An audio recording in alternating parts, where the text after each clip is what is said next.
Hello, good morning guys. Ako si Manila sa aking mga followers, sa aking viewers, sa aking subscribers dito sa aking channel, sa aking YouTube Kalyaw Kasabong TV. Sa umaga na ito ngayon, nandito ako nagpo-content sa bahay. Bigay ko sample puriba naman sa inyo tungkol sa pagpaamo sa manok nga grabe ka salbahe manok ka sa atin na nagmay-ari. Ako mismo pinalo-palo ko niya bago ko siya bigyan ng pagkain. Sinasalubong ako ng palo, tuka. Ipakita ko sa inyo ngayon sa puriba sa inyong mga baguhan pa lang na manonood dito sa aking channel. Bago ang lahat ipagpatuloy ang lahat, magpasalamat muna ko sa inyo lahat nag-support sa aking channel, sa aking pagpanood nyo sa i-upload kong videos tungkol sa kaalaman ko sa pag-alagag manok. Ito na siya ang linyada na Hatch Grey Talisay, process sa Hatch at saka Grey Talisay. Ito siya ang grabe ka manuka doon sa kabilang manukan ko, dinala ko siya dito. Ang ginagawa ko sa kanya, parang kayong mabuguhan, mayroon kayong matutunan, ituturo ko to sa inyo. Naglagay ako tubig sa baldi, sa timba. Nilulublob ko siya sa hapon. Tapos sa umaga. 4 na araw lang ginagawa ko siya. Bumait sa akin, naging siya na ngayon ang takot sa akin, hawakan ko siya. Hindi na dati nga ako ang takot sa kanya humawak. Ito na siya. Yan, ito na siya. Kung nakikita niyo, di ba? Takot na ngayon sa akin. Siya na ang takot, hindi na ako ang takot humawak sa kanya. Dati takot ako kukunin to doon sa lagayan niya dahil talagang papaluin ka nito, masugatan ka pa. Magpuro gas-gas ang mga kamay ko dito. Pero ngayon hindi na. Yan lang ang ganun lang kasimple para sa inyong mga baguhan pa lang pagpaamo sa ating manok.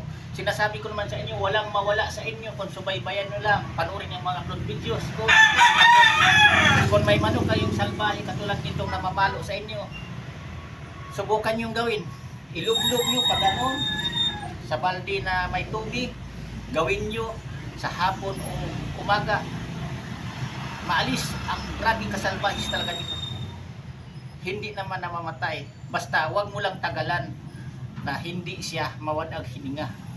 Nasa iyo yan dahil hawak mo yun. Tansahin mo lang na may hininga pa siya. Yan lang ang ginagawa ko. Naging maamo na grabe ito kasalbahe talaga. Kasi pinakamahirap tayo ang amo, ang alaga natin, tayo na yung takot humawak sa kanya.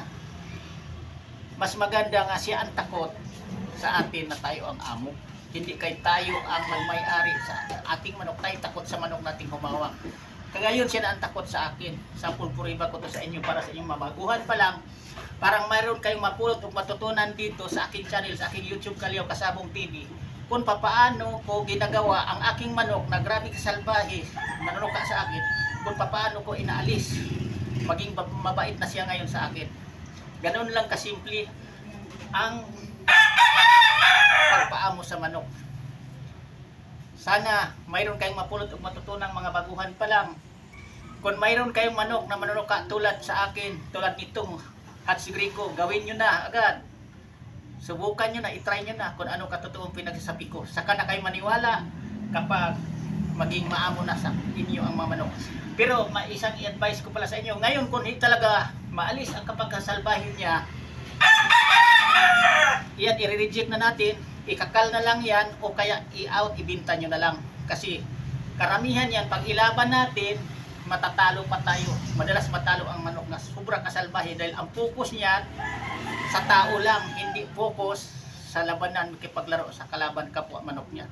Tao lang ang gusto niyang kalabanin. Yan lang. Thank you sa pagpanood uli. Bukas naman, ibang topic naman ang ituturo ko sa inyo para naman na mayroon kayong matutunan sa akin, sa aking channel, sa pagpanood nyo. Yan lang. Thank you, bye-bye.